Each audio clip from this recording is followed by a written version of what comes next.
Ayan, ito ang new building and the tree house.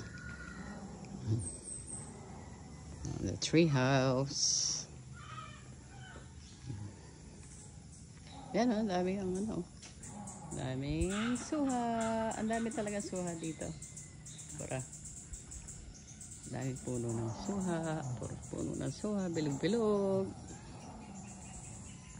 Ayan. Bira kasi ako mapasyal dito sa farm ni Ate Lisa. Kaya just having some reels. Ito, yan. Wala niya. Ba't kamay? Dami sila ritong function. Then the bridge. Ayan.